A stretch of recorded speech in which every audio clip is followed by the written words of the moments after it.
स्वागत है दोस्तों आपका विनायक एकेडमी में। आज की वीडियो में हम चर्चा करेंगे भारत के संविधान की अनुसूचियों के बारे में। तो चलिए शुरुआत करते हैं हम अपने पहले एमसीक्यू से। हमारा पहला एमसीक्यू, भारत के मूल संविधान में कितनी अनुसूचियां थी?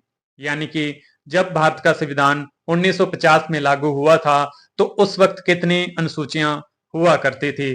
7 अनुसूचियां, 8 अनुसूचियां, 9 या 10? कितनी हुआ करती थी उस वक्त अनुसूचियां?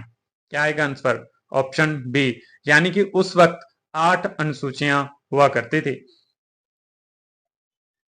वर्तमान में भारत के संविधान में कितनी अनुसूचियां हैं? यानी कि 2024 में, प्रेजेंट में अब कितनी अनुसूचियां हैं? 12 अनुसूचियां, 8, 9 या 10? क्या आएगा आंसर? ए। इस वक्त 2024 में, प्रेजेंट में 12 अनुसूचियां हैं हमारे संविधान में। संविधान की पहली अनुसूची कौन सी है? फर्स्ट शेड्यूल कौन सा है? राज्यों और यूटी में जो राज्यसभा की सीटों का बंटवारा है वो है, या वेतन भत्ते या विशेषाधिकार है, या संघ और उसके क्षेत्र, या शब्द या प्रतिज्ञा? क्या आएगा इसमें से? क्या आएगा? ऑप्शन सी, यानी कि जो हमारे स्टेट्स हैं और यूटीज हैं उनके जो एरियाज हैं, उनका जो एरियाज के बारे में लिखा गया, स्टेट्स के नाम लिखे गए हैं, वो सब क्या है? वो सब हमारी पहली अनुसूची में शामिल है। संविधान की दूसरी अनुसूची कौन सी है? सेकंड शेड्यूल कौन सा है? क्या आएगा? ऑप्शन बी, वेतन भत्ते और विशेषाधिकार। लेकिन किनके वेतन, किनके भत्ते या किनका विशेषाधिकार?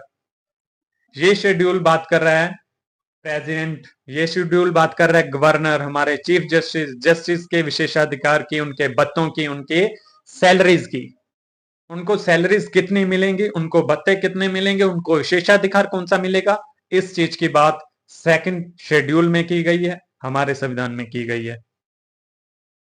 संविधान की तीसरी अनुसूची कौन सी है? थर्ड शेड्यूल कौन सा है हमारे संविधान का? ऑप्शन डी, शपथ या प्रतिज्ञा। हमारा प्रेसिडेंट, हमारा गवर्नर, हमारे चीफ जस्टिस किस तरीके से शपथ लेंगे, कौन सी लेंगे, कैसे लेंगे, इस सभी चीजों की बात थर्ड शेड्यूल में की गई है। संविधान की चौथी अनुसूची कौन सी है? हमारा फोर्थ शेड्यूल संविधान का कौन सा है, किस चीज की बात करता है? ऑप्शन ए, ऑप्शन ए, यानी कि राज्यों और यूटी, हमारे स्टेट, हमारे यूटीज की राज्यसभा की कितनी सीटें होंगी ये डिसाइड करेगा फोर्थ अनुसूची। यानी कि राजस्थान, हरियाणा, पंजाब, उत्तर प्रदेश, बिहार, कर्नाटका, इन सभी में कितनी सीटें होंगी राज्यसभा की, ये फोर्थ शेड्यूल बताएगा। हमारी यूटी दिल्ली में कितनी सीटें होंगी ये बात बताएगा हमें फोर्थ शेड्यूल।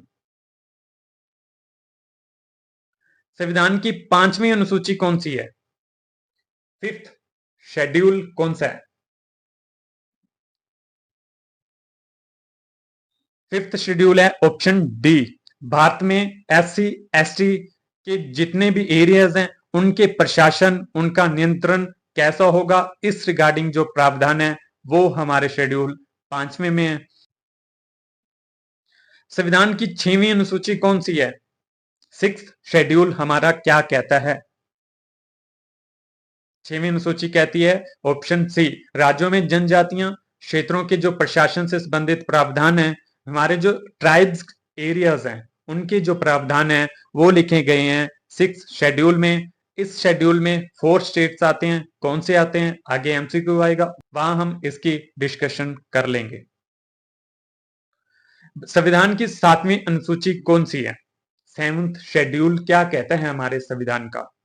वो कहता है ऑप्शन बी, 3 सूचियां, संघ और राज्यों के बीच शक्तियों का बंटवारा। यानी कि सेंटर के पास कौन सी पावर होंगी, स्टेट्स के पास कौन सी पावर होंगी, इसके रिगार्डिंग जो शक्तियों का बंटवारा किया गया है वो किया गया 7वीं अनुसूची में। उनमें 3 सूचियां आती हैं। कौन सी सूचियां आती हैं इसका आगे एमसीक्यू आएगा, वहां हम डिस्कस करेंगे। संविधान की 8वीं अनुसूची कौन सी है? हमारा 8th शेड्यूल क्या कहता है?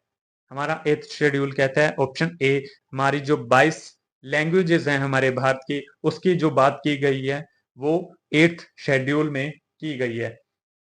ठीक है, जो भी है उसमें लैंग्वेज हिंदी है, मलयालम है, जिन जिन भाषाओं की बात की गई है, चाहे वो कन्नड़ है, ठीक है, कश्मीरी है, गुजराती है, बंगाली है, मराठी है, ठीक है, संस्कृत है, तमिल, तेलुगु, जितनी भी भाषाएं हैं हमारी, 22 भाषाएं हैं, उनकी बात 8th शेड्यूल करता है। संविधान की 9वीं अनुसूची कौन सी है? हमारा 9th शेड्यूल किस चीज की बात करता है? हमारा 9th शेड्यूल बात करता है ऑप्शन ए की जमींदारी प्रथा को खत्म करने की बात करता है, उसके उन्मूलन की बात करता है कि जो हमारी जमींदारी प्रथा है उसके रिगार्डिंग जितने भी प्रावधान है कैसे खत्म की जाएगी, वो उन सब का प्रावधान हमारे शेड्यूल 9th में बात की गई है। संविधान की 10वीं अनुसूची कौन सी है? 10th शेड्यूल कौन सा है? किस चीज की बात करता है हमारा 10th शेड्यूल? किस चीज की बात करता है हमारा 10th शेड्यूल? बात करते हैं ऑप्शन बी की, दल बदल विरोधी कानून से संबंधित प्रावधान। यानी कि जो भी नेता लोग आज किसी और पार्टी में, कल किसी और, परसों और किसी और पार्टी में, तो उस चीज पे रोक लगाने के लिए दल बदल विरोधी कानून लाया गया था, उसका जो प्रावधान है वो 10वीं अनुसूची में है। ठीक है, तो चलिए हम अगले क्वेश्चन की तरफ चलते हैं। संविधान की 11वीं अनुसूची कौन सी है? 11th शेड्यूल किस चीज की बात करता है? संविधान की 11वीं अनुसूची कौन सी है? हमारे संविधान का 11वां शेड्यूल किस चीज की बात करता है? हमारा 11वां शेड्यूल बात करता है ऑप्शन डी की, पंचायतों की पावर्स की, उनके राइट्स की, उनके दायित्व की। यानी कि यहाँ पे पंचायतों को भी पावर्स दी गई हैं, यानी कि पंचायतों के पास पावर कौन कौन से होंगे, उनके अधिकार कौन कौन से होंगे, उनके दायित्व क्या होंगे, इस चीज की बात 11वीं अनुसूची करता है। संविधान की 12वीं अनुसूची कौन सी है? हमारे संविधान का 12th शेड्यूल किसकी बात करता है?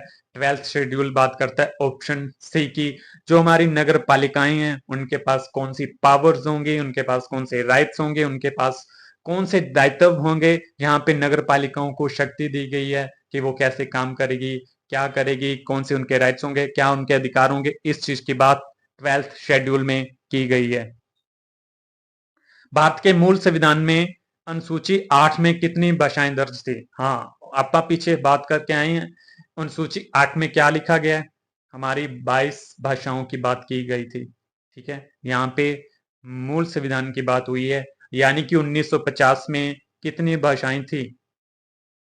22 मत लगा देना, मूल संविधान की बात कर रहा हूं। उस वक्त कितनी थी? उस वक्त थी डी 14, उस वक्त 14 भाषाएं थी।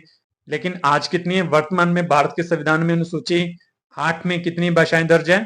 ऑप्शन बी इसका आंसर मैंने पीछे बता दिया था। 7वीं अनुसूची में कितनी लिस्ट दर्ज है?